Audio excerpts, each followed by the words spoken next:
Chat G P T ചിലപ്പോൾ നിങ്ങളൊരു പ്രാന്തനാക്കി മാറ്റിയേക്കാം. കാരണം വേറെ ഒന്നുമല്ല, നമ്മളൊരു കാര്യം വന്നു കഴിഞ്ഞപ്പോൾ നേരെ പോയിട്ട് ചാറ്റ് ജി പി ടിനോട് ചോദിക്കും. എന്തെങ്കിലും ഒരു പോസ്റ്റർ ഉണ്ടാക്കണം, ഇമേജ് ഉണ്ടാക്കണം, അങ്ങനെ എന്ത് കാര്യത്തിനും നമ്മൾ പോയിട്ട് നേരെ ചോദിക്കുന്ന ഒരു സ്ഥലമാണ് ചാറ്റ് ജി പി ടി.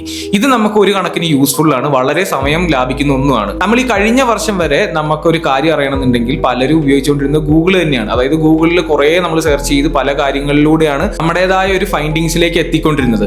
പക്ഷെ അതിന് പകരം നമുക്കിപ്പോൾ ചാറ്റ് ജി പി ടിയോട് എന്ത് ചോദിച്ചാലും അത് ഒറ്റയടിക്ക് ആൻസർ പറഞ്ഞു തരികയാണ്. ഈ കാര്യങ്ങളെല്ലാം വളരെ സിമ്പിളായി നടക്കുന്നതുകൊണ്ട് തന്നെ നമ്മുടെ ചിന്താശേഷി, അതേപോലെ തന്നെ ക്രിയേറ്റിവിറ്റി, നമ്മുടെ ഓർമ്മേനെ പോലും ബാധിക്കുന്നുണ്ട് ഈ ചാറ്റ് ജി പി ടിന്റെ കടന്നുവരവ്. കാരണം നമ്മൾ എന്തെങ്കിലും ഒരു കാര്യം എക്സസൈസ് ചെയ്യുമ്പോഴാണ് ആ മനുഷ്യൻ കൂടുതൽ ഡെവലപ്പ് ആവുക. ഇത് ഒരു മനുഷ്യനെ കംപ്ലീറ്റ്ലി തകർക്കാനുള്ള ചാൻസ് ഉണ്ട്. ചാറ്റ് ജി പി ടി അതേപോലത്തെ AI ടൂളുകൾ ഉപയോഗിക്കുന്നൊക്കെ ഭയങ്കര വലിയ രീതിയിൽ ഉപയോഗിക്കുന്ന ആൾക്കാർ മനുഷ്യന്മാരോടുള്ള കോണ്ടാക്ട് കുറയുന്നുണ്ടെന്നും സംസാരം കുറയുന്നുണ്ടെന്നും ഇങ്ങനെയുള്ള ആളുകൾക്ക് ഭയങ്കരമായിട്ടുള്ള മാനസിക പ്രശ്നങ്ങളും ഒറ്റപ്പെടുന്നത് പോലുള്ള ഫീലും വരുന്നുണ്ടെന്നും പുതിയ കണ്ടുപിടുത്തം വന്നിട്ടുണ്ട്. എന്നിരുന്നാലും ഈ ഒരു അവസ്ഥയിൽ നിന്ന് നമ്മുടെ ലോകം ഒരിക്കലും തിരിച്ചു പോവില്ല. നമുക്ക് എന്തായാലും ഇതൊക്കെ നമ്മുടെ ജീവിതത്തിൽ ആവശ്യമാണ്.